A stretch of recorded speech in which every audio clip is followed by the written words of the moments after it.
TGT से संबंधित मामले में आज झारखंड हाई कोर्ट का बड़ा फैसला आया है। इस मामले में एक फैक्ट फाइंडिंग कमेटी का गठन करने का निर्देश दिया गया है। साथ ही जो बचे हुए पद हैं उनमें भी नियुक्ति करने का निर्देश दिया गया है। हमारे साथ जेएसएससी के अधिवक्ता संजय पिपरवार हैं, उनसे जानेंगे सर जो आज निर्देश आया है, जो फैसला आया है, उसको लेकर क्या आप लोग आगे जाएंगे? और जो पूरा ये जो नियुक्ति प्रक्रिया थी उसमें बहुत सारे जो बातें निकल कर सामने आ रहे थे, जो पिटिशनर थे, बताया जा रहा है कि बहुत सारे जो पिटिशनर थे वो कई तरह के जो है विसंगतियां का आरोप लगाए थे। आप लोगों ने सुनवाई के दौरान क्या कुछ पक्ष रखा और निर्देश के बाद क्या करेंगे? किसी भी तरह की देखिए सुनवाई के दौरान राज्य सरकार और जेएसएससी की तरफ से यह बताया गया कि जो नियुक्ति की प्रक्रिया है ऑनरेबल सुप्रीम कोर्ट के द्वारा सोनी कुमारी के केस में आदेश पारित होने के उपरांत उसमें कोई भी तरह की विसंगति नहीं है। हम लोग को सुप्रीम कोर्ट के आदेश के अनुसार स्टेट वाइज मेरिट लिस्ट के हिसाब से हम लोगों को नियुक्ति हेतु अनुशंसा करनी थी। हम लोग ने उसी अनुसार जो सुप्रीम कोर्ट का आदेश था उसी के आलोक में हम लोगों ने अनुशंसा किया है। अब पिटिशनर लोग का ये केस है कि हम लोग का मार्क्स ज़्यादा है और हम लोगों की नियुक्ति नहीं हुई है, जिसके जवाब में राज्य सरकार और जेएसएससी के द्वारा ये बताया गया कि पिटिशनर लोग का आरोप बेबुनियाद है, गलत है। इन लोगों का score state wise merit list के लास्ट सेलेक्टेड कैंडिडेट है, जिस कैटेगरी के और जिस विषय के हैं उससे ये कम है। हम लोग सारे कैंडिडेट का 259 रीट एप्लीकेशंस होंगे, उसमें हम लोग 2900 कैंडिडेट का हम लोग मार्क्स दिए थे कि इनका प्राप्तांक किए है, और लास्ट सेलेक्टेड कैंडिडेट इनके कैटेगरी का जो है, इनके सब्जेक्ट का है, उसका प्राप्तांक किए है, जिससे ये उसमें साफ साफ लिखा हुआ था कि इनका प्राप्तांक कम है। हम लोगों ने डिस्ट्रिक्ट वाइज मेरिट लिस्ट के अनुसार कट ऑफ मार्क्स भी अपने वेबसाइट पे डाला हुआ था, उसकी सूचना भी दी गई थी, उसका डॉक्यूमेंट्स भी रिकॉर्ड में डाला गया था, जिसमें ये हम लोग बताए थे कि डिस्ट्रिक्ट वाइज मेरिट लिस्ट में लास्ट सेलेक्टेड कैंडिडेट्स का मार्क्स ये है। सारे सब्जेक्ट का, सारे कैटेगरी का वो सारा अपलोड था। स्टेट वाइज मेरिट लिस्ट का भी हम लोग marks secure by the last selected candidate in respective category in respective subject, उसका भी हम लोग 400 पन्ने का वो लिस्ट था, वो हम लोग दिए थे।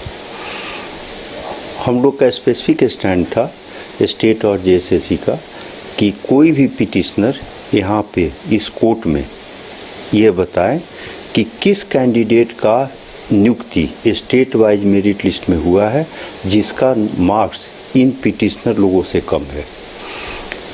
राज्य सरकार के सारे अधिकारी रिकॉर्ड के साथ उपस्थित थे। स्टाफ सिलेक्शन कमीशन के सारे अधिकारी, संबंधित अधिकारी रिकॉर्ड के साथ उपस्थित थे, जिसमें 4-5 वो लोग पिटिशनर लोग उदाहरण भी दिए कि ये है। हम लोग तुरंत निकाल कर बताया कि देखिए ये जो जिसका भी उदाहरण दे रहे हैं वो डिस्ट्रिक्ट वाइज मेरिट लिस्ट में इनका रिकमेंडेशन हुआ है, और उनसे डिस्ट्रिक्ट वाइज मेरिट लिस्ट में जिसका रिकमेंडेशन हुआ है नियुक्ति हेतु, उससे ये अपना तुलना नहीं कर सकते हैं। ऑनरेबल सुप्रीम कोर्ट के द्वारा सोनी कुमारी के केस में 2022 में पारित आदेश के उपरांत ऑनरेबल डिवीजन बेंच का भी ये ऑर्डर है इसी कोर्ट का कि अगर कोई भी व्यक्ति स्टेट वाइज मेरिट लिस्ट में उसका मार्क्स कम है तो उसकी नियुक्ति नहीं हो सकती है। तो ये सारे हम लोग तथ्य रखे थे, मगर ऑनरेबल कोर्ट का कहना है कि इसमें विसंगति है। हम लोग सारा रिकॉर्ड दिए हुए हैं। जब भी कोई भी आदेश पारित किया गया ऑनरेबल कोर्ट के द्वारा कि आप ये डॉक्यूमेंट्स दीजिए, ये डॉक्यूमेंट्स दीजिए, हम लोग सारा दिए हुए स्टेट की तरफ से भी और हमारे तरफ से भी, मगर ऑनरेबल कोर्ट किस बिंदु पर अपने फाइंडिंग्स को दिए हैं वो तो अध्ययन का विषय है, वो हम लोग देखने के बाद ही बता सकते हैं कि ऑनरेबल कोर्ट का फाइंडिंग्स वो क्यों आया। दूसरी बात है कि फैक्ट फाइंडिंग कमेटी का जो नियुक्ति हुई है honourable mister justice S N Pathak ji के अध्यक्षता में, उस विषय में हम लोग को कुछ नहीं करना है, उसमें तो नहीं, मगर जो फाइंडिंग्स है उस विषय में तो ज़रूर हम लोगों को अध्ययन करना होगा, और उसमें क्या हमारे अगेंस्ट में है उसके अध्ययन करने के उपरांत ही आगे की कार्रवाई हेतु कोई भी फैसला लिया जाएगा स्टेट और स्टाफ सिलेक्शन कमीशन के द्वारा। तो ये अब देखना है, जब तक ऑर्डर नहीं निकलेगा कहना मुश्किल है।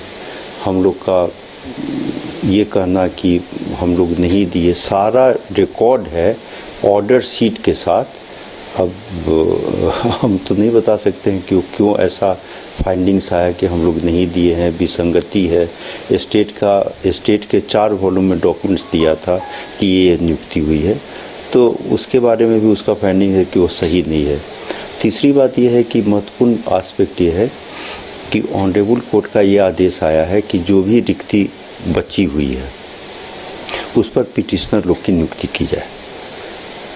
ऑनरेबल कोर्ट का कहना है कि जो रिक्ति नॉन ज्वाइनिंग के कारण बची हुई है, अनुशंसा किया गया मगर उस पर वो पिटिशनर कैंडिडेट ज्वाइन करके रिजाइन कर दिया, वो वाला, और जिस किसी कारण से वश अन्य अनुशंसित पदों पर नियुक्ति नहीं हो पाई, उस पद को पिटिशनर को दिया जाए। वो तो नहीं हो सकता है, कहे कि पिटिशनर का वो कोई राइट नहीं है। वो मान लीजिए कि कोई 10 पद आ रहा है तो हमको तो मेरिट लिस्ट से लेना होगा कि उसमें पिटिशनर से अगर ऊपर कोई भी व्यक्ति है तो उनकी नियुक्ति होगी, पिटिशनर की तो होगी नहीं। तीसरी बात है कि जो भी बचा हुआ पद रहता है अनुशंसित पद और किसी कारण से वो खाली रह गया तो सरकार का नियम है कि वो नेक्स्ट सिलेक्शन प्रोसेस के लिए फॉरवर्ड किया जाएगा, इसमें नहीं सम्मिलित किया जा सकता है। तो ये सब बिंदु है, कानूनी बिंदु है, इस पर अध्ययन करने के उपरांत ही आगे का डिसीजन लिया जाएगा।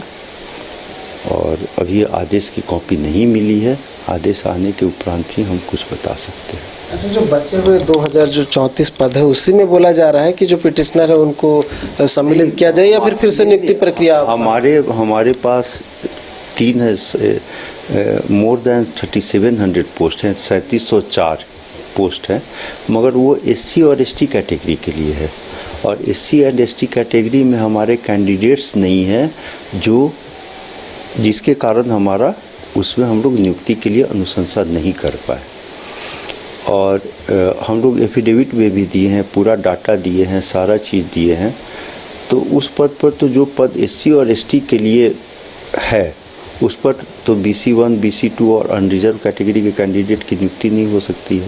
मगर ऑनरेबल कोर्ट का कहना है कि जो बचा हुआ है पद तो उसमें पिटिशनर को रिकमेंड कीजिए। तो अब देखना होगा कि वो आदेश का कारण क्या है ऑर्डर में, उसको गहन अध्ययन की ज़रूरत है। उसको हम लोग एग्जामिन करने के बाद ही आगे जो भी कार्रवाई होगी हम लोग करेंगे। चैलेंज करेंगे? अभी इस पर कहना बहुत मुश्किल है। लेट दी ऑर्डर कम, उसके बाद हम लोग उस पर डिसाइड करेंगे। चलिए, तो देखिए ऑर्डर आने के बाद डिसाइड किया जाएगा JSSC और स्टेट की तरफ से कि आगे क्या कुछ करना है, और जो झारखंड हाई कोर्ट का निर्णय आया है उसमें और आगे क्या कुछ किया जा सकता है। न्यूज़ बाइस्कोप के लिए कैमरा पर्सन उत्तम के साथ नीरज कुमार, रांची। गोल जहां 27 वर्षों के सफर में 17,000 से भी अधिक छात्रों ने डॉक्टर एवं इंजीनियर बनकर भरे सफलता की ऊंची उड़ान, जहां साधारण छात्र भी असाधारण सफलता प्राप्त कर बना रहे इतिहास। दूरदर्शी शिक्षाविद श्री विपिन सिंह के मार्गदर्शन में मेडिकल एवं इंजीनियरिंग के लाखों छात्रों के लिए आशा की किरण के रूप में गोल्ड रिजल्ट फैक्ट्री। घर रहने का मकान भर नहीं, ये खुशियों की तिजोरी है। दरवाजे पर दस्तक देता पड़ोस, खिड़कियों से उमड़ आता आसमां, तारों में उलझी ऐसी ना जाने कितनी दास्तां। कहती हैं चले डायमंड सिटी, एक सफर हम सफर के साथ अपने घर तक। Diamond city, life long bonding, 500 से ज्यादा खुशहाल डायमंड परिवार। जल्दी करें, सिर्फ 200 फ्लैट बाकी। आज ही बुक करें अपना आशियाना।